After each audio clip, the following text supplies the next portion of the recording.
Abramos la palabra de Dios en el libro de Mateo, capítulo 24, versículo 13. Mateo 24, versículo 13. Dice así la Escritura: pero el que perseverare hasta el fin, éste será salvo. Dice Proverbios capítulo 17, versículo 13: en todo tiempo ama el amigo y es como un hermano en tiempo de angustia. Y un amigo en tiempo de angustia es como un hermano. ¿Cuánto lo es Dios en tiempo de aflicción para aquel que es su amigo? Santiago nos dice que Abraham fue llamado amigo de Dios. El propósito de este sermón es el siguiente: que tú y yo comprendamos la importancia, el valor que tiene ser amigo de Dios. ¿Queremos ser amigos de Dios? Dice Santiago capítulo 2, versículo 23, y se cumplió la escritura que dice: Abraham creyó a Dios y le fue contado por justicia y fue llamado amigo de Dios. Si queremos ser amigos de Dios, debemos recordar que Dios saldrá en defensa nuestra en el momento en que lo necesitemos. Como dice el salmista: más Jehová es escudo alrededor de mí, mi gloria y el que levanta mi cabeza. Él es nuestro escudo. Dios es nuestro amparo y nuestra fortaleza, nuestro pronto auxilio en las tribulaciones. ¿Por qué lo es? Porque Él es nuestro amigo. Nosotros hemos preferido ser amigos de Dios porque sabemos que en medio de las adversidades y en medio de las dificultades de la vida no hay mejor amigo que Dios. Él no falla, Él no engaña, Él no traiciona. Dice la Escritura que Él permanece fiel aun cuando nosotros seamos infieles, porque Él es un amigo fiel. Así que vale la pena que en esta mañana todos los que tienen la oportunidad de escuchar la palabra de Dios se hagan amigos de Dios. Dice el Salmo 34, versículo 19, muchas son las aflicciones del justo, pero de todas ellas lo librará Jehová. Gloria a Dios. Salmo 37, versículo 40, Jehová los ayudará y los librará, los libertará de los impíos y los salvará por cuanto en él esperaron. Salmo 34, versículo 22, Jehová redime el alma de su siervo, no serán condenados cuantos en él confían. Proverbio 21:30, no hay sabiduría ni inteligencia ni consejo contra Jehová, porque Él tiene todo el poder en el cielo y en la tierra. Aunque tú y yo queramos variar los planes de Dios, la voluntad de Dios, no podemos, porque Él es soberano. Él es soberano. Dice Isaías 45, versículo 9, ay del que, no siendo más que un tiesto como cualquier tiesto de la tierra, pleitea contra su hacedor. Dirá el barro al que lo modela, ¿qué haces? ¿O tu obra no tiene manos? Vale la pena amistarse con Dios, porque Él es nuestro hacedor. Él fue el que nos creó. Nosotros no nos creamos a nosotros mismos. Él nos creó con sus manos, nos formó.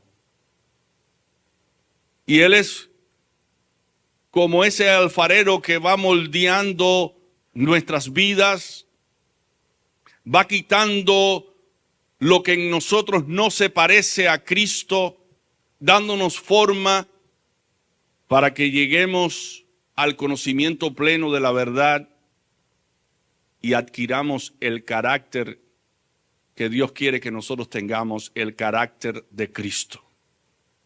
Dios está usando cada circunstancia, cada momento de tu vida y de mi vida para darnos forma, Aunque fuimos creados a su imagen, al principio esa imagen de Dios en nosotros se ha estado distorsionando por causa del pecado, y lo que pretende Dios con el mensaje de salvación, con la predicación de la palabra, es llevarnos a la imagen que nosotros tuvimos en el principio. Porque tú y yo fuimos creados a la imagen de Dios. Así que Dios está trabajando en tu vida y en mi vida para darnos forma, para que nosotros tengamos el carácter de Cristo. Lo importante en esta etapa en la que vivimos es que tú y yo aprendamos a ser amigos de Dios, porque si nos amistamos con Dios, Él será nuestro refugio, nuestra esperanza y nuestro sostén en tiempos de aflicción.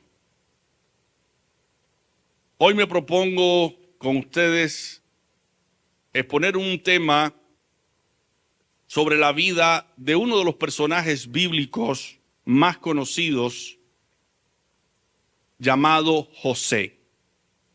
Y mi intención con este mensaje es ilustrar lo que significa perseverar. La vida de José nos enseña lo que es perseverar al lado de Dios. Como dice la Escritura en Romanos 15:4, todas las cosas que se escribieron para nuestra enseñanza se escribieron. Así que la vida de José nos puede ayudar a ver cómo luce o cómo se modela la perseverancia en los caminos del Señor. Porque todas las cosas se han escrito para nosotros, para nuestra enseñanza, como dice la Escritura, a fin de que por la paciencia y la consolación de las Escrituras tengamos esperanza. Jacob tuvo 12 hijos: Rubén, Simeón, Leví, Judá, Isaacar, Zabulón, Dina, Dan, Neftalí, Gad, Aser, José y Benjamín. Dentro de la casa de Jacob se distinguía uno de los hijos muy amado, muy querido por Jacob, llamado José. José era el hijo amado. Su padre le regaló una prenda muy especial. Jacob amaba a José más que todos sus hijos, como dice la Escritura. ¿Por qué razón? Porque lo había tenido en el tiempo de su vejez. Tenía una afiliación, una inclinación muy pronunciada hacia José, que le regaló una túnica de brillantes colores. Imagínense que tengamos 12 hijos y les regalemos a uno de ellos una túnica de brillantes colores. Sus hermanos, los hermanos de José, no le aceptaron. Le tuvieron envidia, porque Jacob amaba más a José. ¿Qué cosa es la envidia? La envidia es tristeza o pesar por el bien ajeno. Cuando sentimos tristeza por la prosperidad de alguna persona, eso es un sentimiento de envidia. Pero la envidia no se conforma tan solo con darnos tristeza. Ella busca a toda costa que nosotros echemos a perder el bienestar de la persona que envidiamos. O sea, la envidia es tristeza por la prosperidad de otra persona. Pero esa tristeza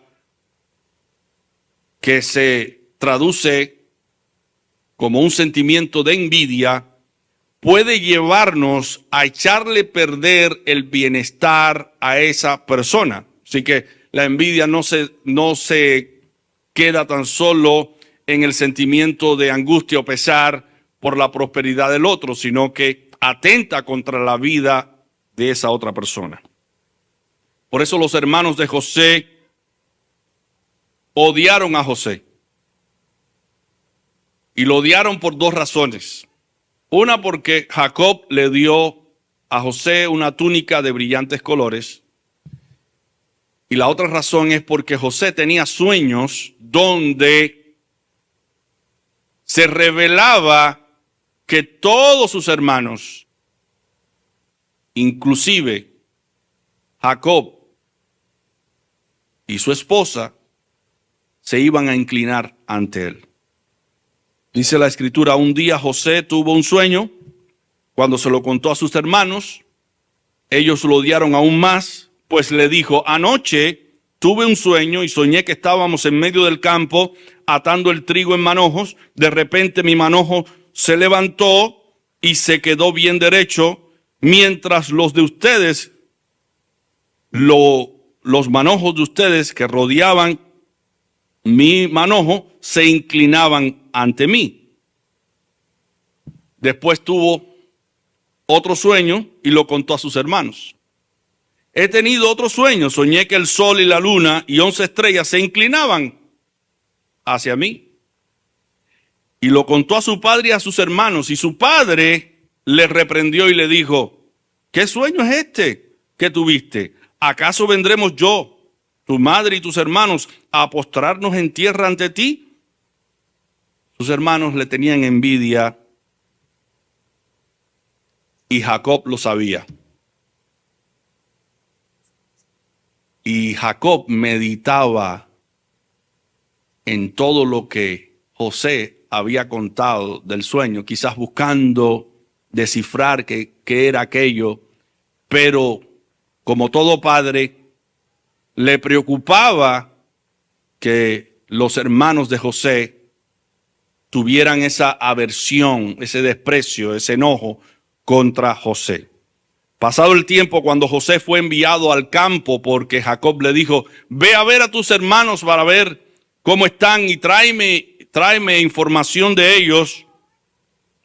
Los hermanos, al verle de lejos, dijeron, ahí viene el soñador. Ahí viene el hombre de los sueños. ¿Qué hicieron? Tramaron, planearon cómo deshacerse de José. Y en primera instancia, esperando ver a qué decisión final llegaban, lo metieron en una cisterna vacía. Y la intención era destruir a José, matar a José, pero por consejo de uno de ellos, que dijo, no le hagamos esto a nuestro hermano, vendámoslo como esclavo, porque es nuestro hermano, no lo vamos a matar, pero vamos a venderlo como esclavo. Imagínense por un momento que tú llegues a ver a tus hermanos pensando que tus hermanos no te van a hacer ningún daño, te vendan como un esclavo. La esclavitud es peor que la muerte. Es peor que la muerte. ¿Cuánta amargura sufriría José por la maldad de sus hermanos? ¿Cuánto enojo, cuánta ira? ¿Cuánta amargura le causaron sus hermanos a él? ¿Cuánta tristeza? Imagínense que era un niño, 17 años. Tenía José cuando fue traicionado por sus hermanos, cuando lo vendieron como esclavo. Pero José era amigo de Dios. El dolor y la decepción que sufrió José por la maldad de sus hermanos no pudo hacer mella en él porque él era amigo de Dios. Ser amigo de Dios en tiempo de angustia produce paz en el corazón a pesar de las amarguras. No podemos evitar ser afligidos, no podemos evitar ser odiados por otras personas, ser maltratados o ser perjudicados en algún sentido. Pero lo más importante y relevante de todo esto es que si Dios está con nosotros, nadie podrá contra nosotros. Queremos que Dios sea nuestro amigo. Encomendémonos en las manos del Señor, entreguémonos a Él, confiemos en Él. Porque los que confían en Él no serán defraudados. El hombre te puede defraudar, el hombre te puede engañar, te puede traicionar, pero Dios es fiel. Al llegar a Egipto como esclavo, José fue vendido a Potifar, oficial de Faraón, capitán de la guardia, como dice Génesis 39 del 3 al 6. Pero Jehová estaba con José, quien llegó a ser un hombre próspero y vivía en la casa del egipcio, su amo. Vio su amo que Jehová estaba con él, que Jehová lo hacía prosperar en todas sus empresas. Así halló José gracia a sus ojos y lo servía. Lo hizo mayordomo de su casa y entregó en su poder todo lo que tenía. Desde el momento en que le dio el encargo de su casa y de todo lo que tenía, Jehová bendijo la casa del egipcio a causa de José, y la bendición de José estaba sobre todo lo que tenía, tanto en la casa como en el campo. Él mismo dejó todo lo que tenía en manos de José, y con él no se preocupaba de cosa alguna, sino del pan que comía. Así que José llega a una casa extraña, Dios lo prospera, Dios hace que haya gracia ante los ojos de Potifar. Potifar lo pone sobre los bienes de su casa como administrador, porque Jehová estaba con José. Imagínense el entorno. Los hermanos desprecian a José, lo venden como esclavo, pero a pesar de eso, Dios sigue con José, bendiciendo a José, ayudando a José, prosperando a José. Mi hermano, cuando Dios abre una puerta, nadie la puede cerrar. De igual manera, cuando Dios cierra una puerta, nadie la puede abrir. Dios tiene control de todas las cosas y por eso debemos encomendarnos en sus manos, así como José lo hizo. Pero otra situación vino sobre la vida de José que puso a prueba su fidelidad a Dios. Dice de Génesis 39 del 7 al 20, dice: José era, ¿cómo era? De hermoso semblante y bella presencia. Y aconteció después de esto que la mujer de su amo puso sus ojos en José y le dijo: duerme conmigo. Pero él no quiso y dijo a la mujer de su amo: mi señor no se preocupa conmigo de lo que hay en casa y ha puesto en mis manos todo lo que tiene. No hay otro mayor que yo en esta casa y ninguna cosa me ha reservado sino a ti, por cuanto tú eres su mujer. ¿Cómo pues haría yo este gran mal y pecaría contra Dios? Pero la mujer, aquella mujer, cada día buscaba ocasión para acostarse con José. Pero él no la escuchaba. Él no quería estar con ella. Pero aconteció un día, cuando entró él en casa a hacer su oficio, que no había nadie de los de la casa allí. Entonces ella lo asió, o sea, lo tomó por su ropa, diciendo: duerme conmigo. A las fuerzas, duerme conmigo.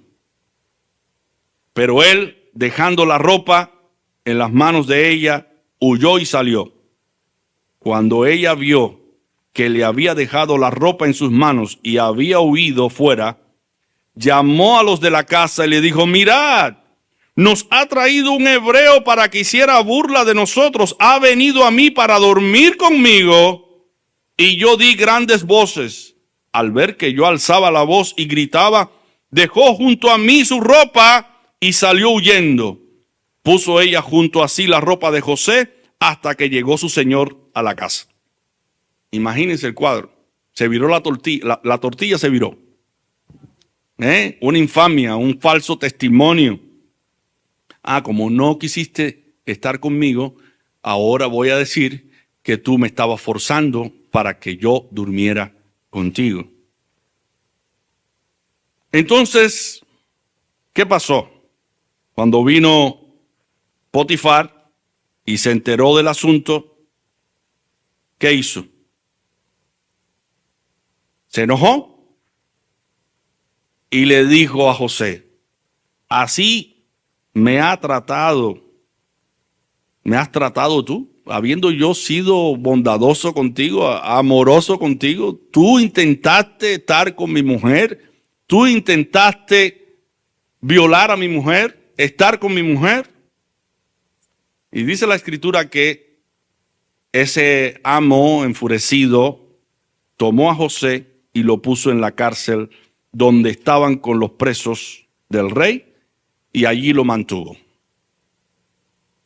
En este caso, en esta situación que uno quiere ser fiel a Dios y guardar sus mandamientos y no pecar contra Él, cuando sucede esta situación, ¿cómo es posible? Puedes decir tú, ¿cómo es posible que yo o que tú quieres ser fiel a Dios, guardar sus mandamientos, y te vienen todos estos problemas, todas estas situaciones? Cualquiera que sirve a Dios puede llegar a decir: ¿de balde sirvo a Dios? Cuando me acerco a Dios es cuando más problemas vienen a mi vida. ¿Acaso he de seguir a Dios cuando Él no me defiende, cuando Él no sale en mi defensa? Pero José no pensó así. José siguió siendo fiel a Dios, a pesar de todas las tribulaciones que estaban viniendo sobre su vida. Y mi hermano, en estos momentos tú puedes decir: yo estoy intentando hacer la voluntad de Dios, pero estoy experimentando que más problemas están viniendo a mi vida, más dificultades. Recuerda las palabras del Señor Jesús: el que perseverare hasta el fin, este será salvo.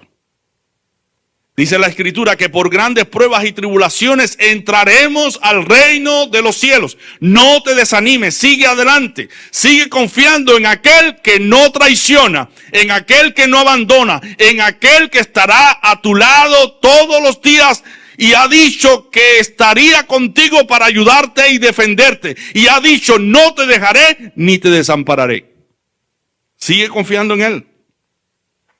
Y hay un consejo que da el apóstol Pedro a la iglesia que dice en 1 de Pedro 4, del 12 al 19: amados, no os sorprendáis del fuego de la prueba que os ha sobrevenido, como si alguna cosa extraña os aconteciera.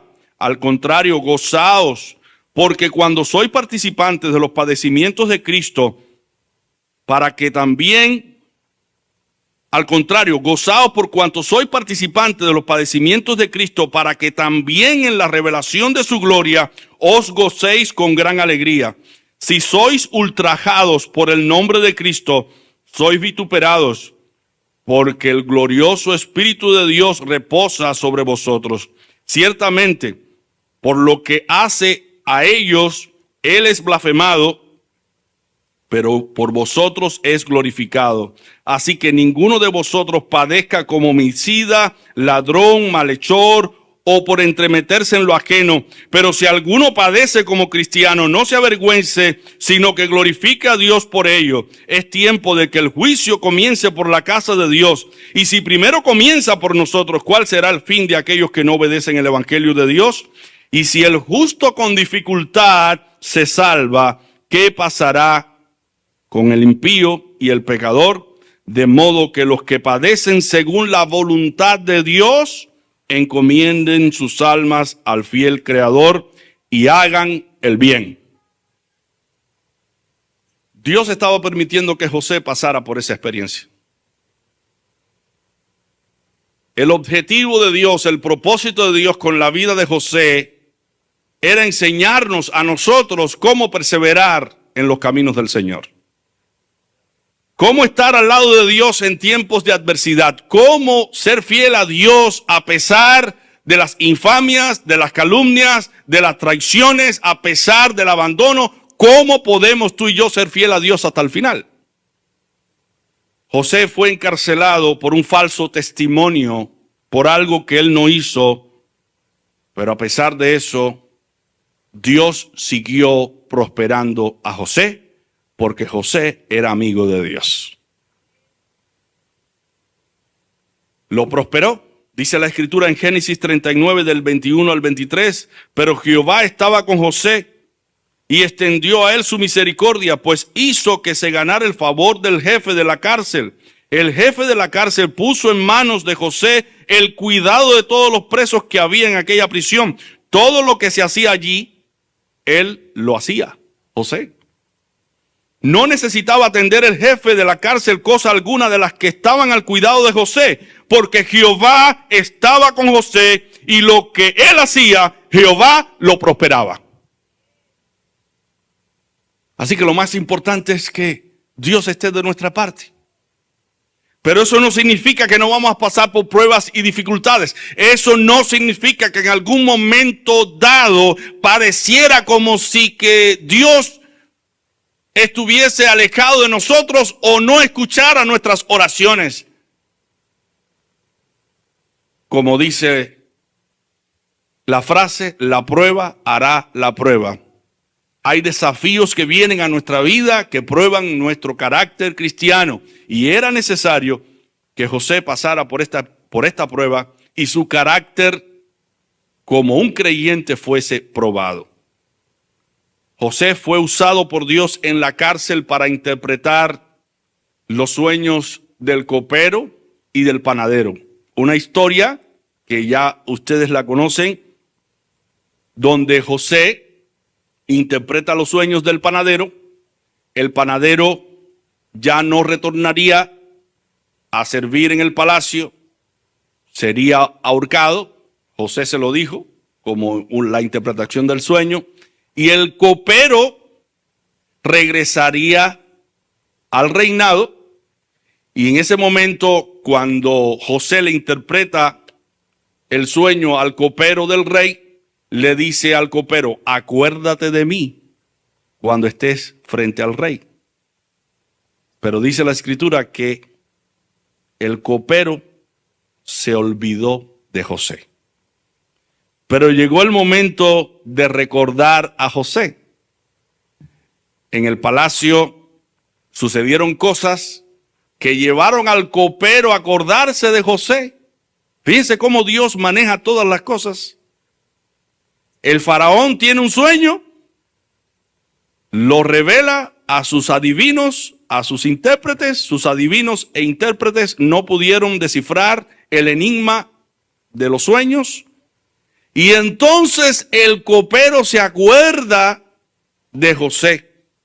En la cárcel yo conocí a alguien que interpretó los sueños del copero y del panadero. El copero que soy yo y el panadero.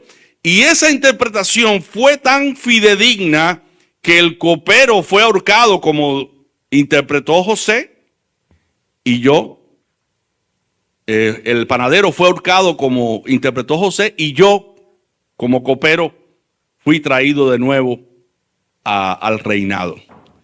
¿Qué sucedió? Que Faraón mandó a buscar a José.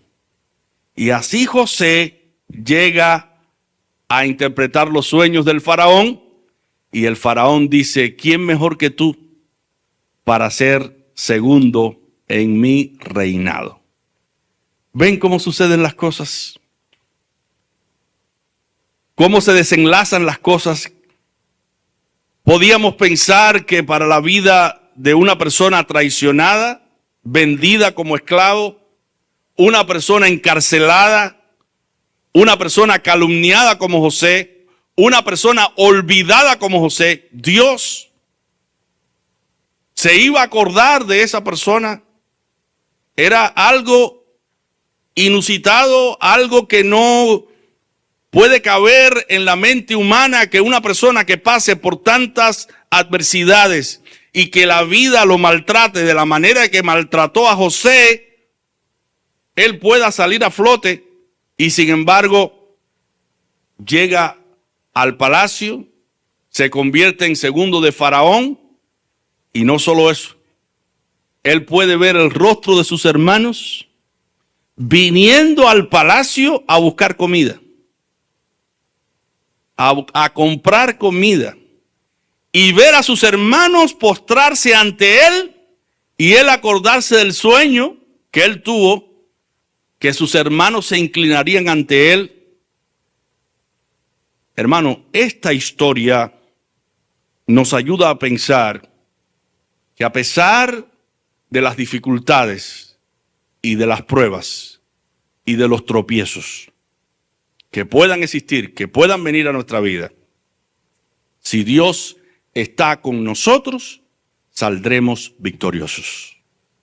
Si Dios está de nuestra parte y nosotros estamos con Dios sirviéndole, a la postre Él sacará la cara por nosotros y nos ayudará. Finalmente se cumple el sueño de José, sus hermanos se inclinan ante él cuando vienen a Egipto por comida, sin pensar que era José. La historia ya ustedes la conocen. A pesar de las pruebas que tuvo José que enfrentar, José se mantuvo firme haciendo la voluntad de Dios. Mi hermano, tú estás aquí escuchando este mensaje y puedes decir, ¿cómo yo me puedo identificar con José? ¿De qué manera yo me puedo identificar con José? Seguir los pasos de José, porque José me está ilustrando a mí cómo yo debo vivir, cómo yo debo perseverar al lado de Dios. José fue un vencedor. La amargura no pudo contra él. La envidia de sus hermanos no pudo contra él. La inmoralidad sexual no pudo contra José. La venganza no pudo contra José. Porque José, ¿qué cosa era de Dios? Amigo de Dios. José era amigo de Dios y Dios era amigo de José. José buscó siempre agradar a Dios, haciendo lo que es correcto, lo que era correcto y sigue siendo correcto. Hay una expresión de Cristo que dice, mi Padre y yo somos una sola cosa, porque lo que a Él le agrada, eso hago siempre. Y mi hermano, cuando tú tienes un amigo, tú tratas de agradarlo en todo. Tú tratas de medir tus palabras, medir tus gestos, medir tu conducta, porque tú no quieres herir y no quieres hacer sentir mal a la persona que tú amas, a la persona que es tu amigo o que es tu amiga. Y cuando nos amistamos con Dios, queremos hacer lo que a Él le agrada. Entonces, hay 4 cosas que pueden destruir nuestras vidas que aprendemos de esta historia. La primera es la amargura. La segunda es la envidia. La tercera es la inmoralidad sexual. Y la cuarta, la venganza. 4 cosas que pueden destruir nuestras vidas. Mi pregunta para ti y también para mí, ¿cómo nosotros estamos lidiando con estos deseos pecaminosos? La amargura, la envidia, la inmoralidad sexual y la venganza. Imaginemos la vida de José.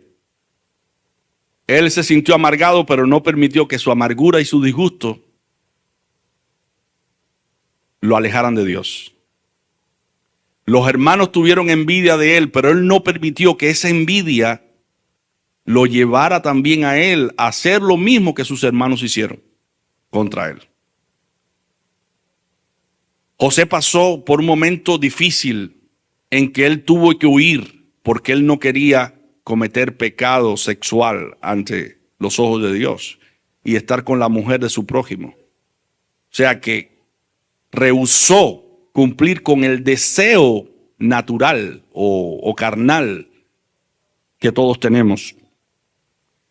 José, pudiendo vengarse de sus hermanos cuando ya estaban allí, pudiendo destruirlos a ellos, se abstuvo, rehusó vengarse de sus hermanos. Y de esto aprendemos nosotros cómo perdonar, cómo tener misericordia y cómo mostrar el carácter que Dios ha mostrado para con nosotros. Ahora yo quisiera, a manera de conclusión, hablar de estas 4 cosas que son importantes y relevantes para nuestra perseverancia en los caminos del Señor. La amargura. La amargura es disgusto contra alguien por un daño ocasionado. Es decir, que alguien te ocasiona un daño, alguien habla mal de ti, alguien destruye tu esperanza, alguien te quita el puesto, alguien te hiere y esa herida te hace sangrar y tú te disgustas con esa persona. Eso es amargura. El inicio de la amargura. Tú sientes disgusto, pero la amargura es un sentimiento de odio y de rencor que puede ser conservado, que puede ser acariciado por nuestro corazón, y esa amargura puede destruir nuestras vidas porque cuando uno está amargado no puede perdonar la ofensa, no puede perdonar. Y al no poder perdonar lleva esa carga encima y esa carga lo aflige y esa carga le quita la paz, le quita el gozo. Es esa amargura o esa falta de perdón puede llevarlo a enfermedades físicas, a úlceras, a tantas cosas que ocasiona no perdonar. Dice la Escritura en Hebreos 12:15, mirad bien, para que ninguno deje de alcanzar la gracia de Dios, que brotando alguna raíz de amargura os estorbe y por ella muchos sean contaminados. No podemos evitar sentirnos disgustados cuando alguien nos hiere, pero sí podemos evitar que ese disgusto se convierta en un estilo de vida que nos destruya a nosotros y destruya la vida de los demás. ¿Acaso ustedes no se han encontrado que han ido a la tienda a comprar algún artículo y la persona que lo atiende lo maltrata a usted? No lo trata con la cortesía y con la delicadeza que corresponde a su puesto, porque esa persona está amargada, esa persona está angustiada y esa persona quiere pasar su angustia y su malestar a otra persona. Eso es amargura. Y dice la Escritura en Efesios 4:31, quítense de vosotros toda amargura, enojo, ira, gritería, maledicencia y toda malicia. Podemos orarle al Señor, Señor, quita mi amargura. Me siento disgustado contra las personas que están a nuestro alrededor, o me siento disgustado porque la vida no me está tratando de la manera que debiera tratarme acorde a mi manera de actuar o a mi manera de pensar. Señor, quita mi amargura. Yo no quiero estar amargado, yo quiero estar gozoso, yo quiero estar contento, porque el gozo del Señor es nuestra fuerza. No debemos vivir angustiados, acongojados. Sí, es verdad que hemos pasado por momentos difíciles, hemos sido heridos, hemos sido maltratados, hemos sido despreciados, pero considera que esto es algo como que Dios permite en nuestra vida para darnos mayor experiencia, o lo permite para llevarnos más a Él, para acercarnos más a Él. Como dice la Escritura, considerad aquel que sufrió tal contradicción de pecadores contra sí mismo, para que vuestro ánimo no se canse hasta desmayar. Considera cuánto Cristo tuvo que pasar, cuánto Cristo tuvo que padecer. Y al final, allí en la cruz, dijo, Señor, perdónalos porque no saben lo que hacen. Que tengamos un corazón de perdón para aquellas personas que nos han herido, porque eso nos beneficia a nosotros y beneficia a todo aquel que está a nuestro alrededor. La envidia. ¿Qué dice la Escritura? Proverbios 27, versículo 4. Cruel es la ira e impetuoso el furor, pero ¿quién podrá sostenerse delante de la envidia? Ay, mi madre. ¿Quién podrá sostenerse delante de la envidia? La envidia es algo que todos los seres humanos experimentamos. Pero hay una envidia buena y una envidia mala, si pudiésemos nosotros clasificarla. La envidia buena es la tristeza que sentimos porque otros prosperan y nosotros no. ¿Verdad? Esa es la buena, ¿no? Óyeme, yo no salgo del hoyo en que estoy, otros prosperan, yo no prospero, yo quisiera prosperar como ellos. Y entonces tú ves la mesa de esas personas llena de provisión y tu mesa con un pan duro y seco. Y como bebida, agua. Y allí una variedad de bebidas frías y calientes con todas las provisiones. Y tú aquí con una mesa con un pan duro, seco y agua. Tú sientes tristeza porque otros prosperan y tú no prosperas. Bueno, ¿en qué sentido es buena? Bueno, ¿qué sentido dice? Bueno, tengo que trabajar más. Porque probablemente yo no esté trabajando de la manera que las otras personas están trabajando, buscándose la vida, negociando, haciendo cosas extras y demás. Bueno, voy a ponerme a trabajar como la hormiga porque es probable que yo sea perezoso. Y mi pereza me esté llevando a no moverme, estar sentado en el sofá de la casa, esperando que las cosas me caigan solas. Eso pudiera ser una envidia buena porque te ayuda a hacer lo que tienes que hacer. Pero la envidia mala es aquella que te lleva a desear que esa persona que ha sido prosperada por su esfuerzo o por cierta eventualidad de la vida, sea como tú.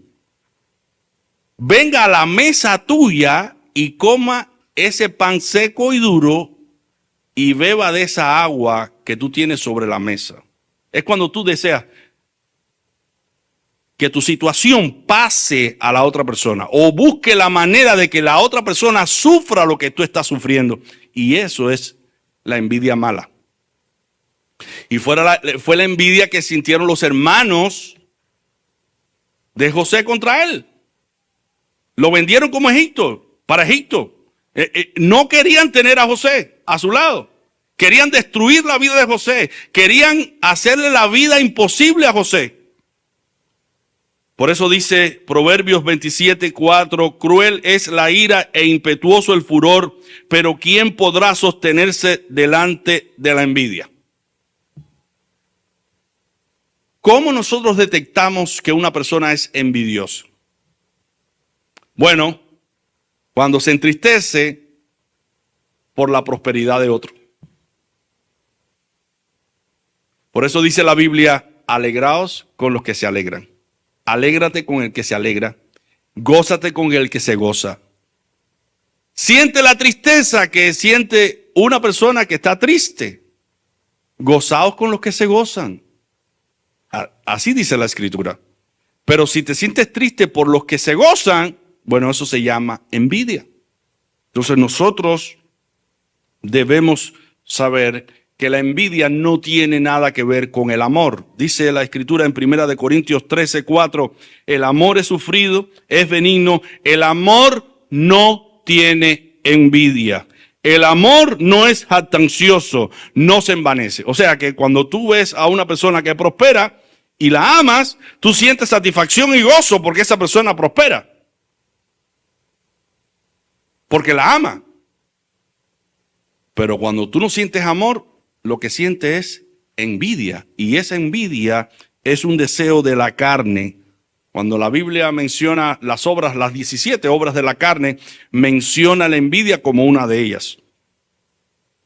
También la inmoralidad sexual. El pastor Randy Arcon, en un artículo que pone para la revista Impacto Evangelístico, titulado El ministro y la tentación sexual, él escribe lo siguiente: somos vulnerables a la inmoralidad sexual todos los cristianos. Recuerden esto, todos los cristianos somos vulnerables a la inmoralidad sexual, incluyendo activos en el ministerio. Son susceptibles al pecado sexual. El mito de que somos moralmente invulnerables cae ante la evidencia abrumadora. No hay y nunca ha habido ningún anticuerpo que nos haga inmune a la inmoralidad sexual. Así que el que piensa estar firme, mire y no caiga, como dice 1 Corintios 10:12. Mi hermano, la escritura es clara con relación a esto. Cuando David dejó de ir a la guerra y se descuidó en el aspecto espiritual, él miró hacia donde no debía mirar. Fue tentado y fue llevado a practicar la inmoralidad sexual. Así que nadie está inmune a este pecado. Todo acto que nos lleve a estar fuera de la voluntad de Dios, de lo que Dios ha diseñado, aun si la necesidad es legítima, es pecado. Por ejemplo, es legítima la necesidad de tener dinero para comprar alimento, pero robar es pecado, es un acto ilegítimo. Es legítima la necesidad sexual, pero adulterar o fornicar es pecado, es un acto ilegítimo. Es legítima la necesidad de conversar, pero las malas conversaciones son ilegítimas porque corrompen las buenas costumbres. Ahora, si revisamos la escritura, lo que nos dice acerca de la inmoralidad sexual, en Hebreos 13:4 nos dice: honroso sea en todos el matrimonio y el lecho sin mancilla, pero los fornicarios y a los adúlteros los juzgará Dios. 1 Corintios 6:13 dice: los alimentos son para el vientre y el vientre para los alimentos, pero tanto el uno como el otro destruirá Dios. Pero el cuerpo no es para la fornicación, sino para el Señor, y el Señor para el cuerpo. 1 Corintios 6:19. ¿O ignoráis que vuestro cuerpo es templo del Espíritu de Dios, el cual está en vosotros, el cual habéis recibido de Dios, y que no sois vuestros? 1 Corintios 6, del 15 al 16. ¿No sabéis que vuestros cuerpos son miembros de Cristo? ¿Quitaré pues los miembros de Cristo y los haré miembros de una ramera? De ninguna manera. ¿O no sabéis que el que se une a una ramera es un cuerpo con ella? Porque ¿no dice la Escritura, los dos serán una sola carne? Básicamente la Escritura nos dice que nosotros como creyentes debemos actuar como José. ¿Cómo le haría este gran daño a mi siervo, a mi amo Potifar? Y pecaría contra Dios. Vemos en la vida de José el deseo de no dejarse llevar por el sentimiento o el deseo inmoral de su corazón. Hay algunos consejos que debemos dar a la iglesia con relación a este particular, que va a ser como una pared protectora para que nosotros no caigamos en la inmoralidad sexual. Mantenga la distancia y la prudencia en la comunicación con el sexo opuesto. Evite miradas, palabras y toques físicos inadecuados con el sexo opuesto. A la hora de aconsejar, evitar estar encerrados en un cubículo con las personas del sexo opuesto. Evitar andar solos en un carro personal con el sexo opuesto. Evitar una relación muy cercana con la persona que no sea su esposo o su esposa. Evitar frecuentar lugares que promuevan la inmoralidad sexual. Cultivar una relación matrimonial saludable tanto en el aspecto emocional como íntimo. evitar películas, videos, programas, sitios web destinados a promover la inmoralidad sexual. Y por último, velar y orar. Velar y orar. Mi hermano, vivimos en un mundo sexualizado, en un mundo que nos vende el sexo para que nosotros lo practiquemos de manera animal. Pero nosotros, los hijos de Dios, debemos saber que los que amamos a Dios tenemos un estilo de vida diferente. Que los que amamos a Dios somos amigos de Dios, queremos hacer su voluntad, queremos agradarle en todo, y como siervos de Dios debemos adoptar todas las medidas para evitar ser seducidos y tentados por el enemigo y llevados a practicar la inmoralidad sexual. Debemos también cuidarnos de la venganza. Eso es otra cosa. Pagar mal por mal. Dice la Escritura, no os venguéis por vosotros mismos, amados míos, sino dejad lugar ¿a qué? A la ira de Dios. Porque dice Jehová, mía es la venganza y yo pagaré. Si tu enemigo tiene hambre, dale de comer. Si tiene sed, dale de beber. Porque haciendo así aguas de fuego amontonará sobre su cabeza. No seas vencido de lo malo, sino vence con el bien el mal. Cada cristiano, cada creyente está llamado a vencer el mal con el bien. A no dejarse seducir, a pagar mal por mal. Así que la pregunta para ti y para mí es la siguiente: ¿cómo estamos lidiando con la amargura, la envidia, la inmoralidad sexual en un mundo sexualista como el que vivimos y la venganza? Recordemos que si somos amigos de Dios y amigos de Jesús, no debemos permitir que esos deseos pecaminosos nos venzan. Sigamos luchando contra el mal. Digamos siempre, yo soy un hijo de Dios, yo soy un cristiano y todo lo puedo en Cristo que me fortalece. Y si hemos sido vencidos por alguno de estos pecados, porque somos pecadores y podemos fallar, vayamos a Dios en arrepentimiento y fe, sabiendo de que si confesamos nuestros pecados, Él es fiel y justo para perdonar nuestros pecados y limpiarnos de toda maldad. Y si, como el caso de la mujer adúltera que vino a los pies del Señor y el Señor la perdonó, recordemos las palabras del Señor: vete y no peques más. Lo que Dios quiere para ti y para mí es que no volvamos a reincidir en las faltas que cometimos ayer, sino que vivamos ahora para agradar a Dios, para amistarnos con Dios y amistarnos con Jesús.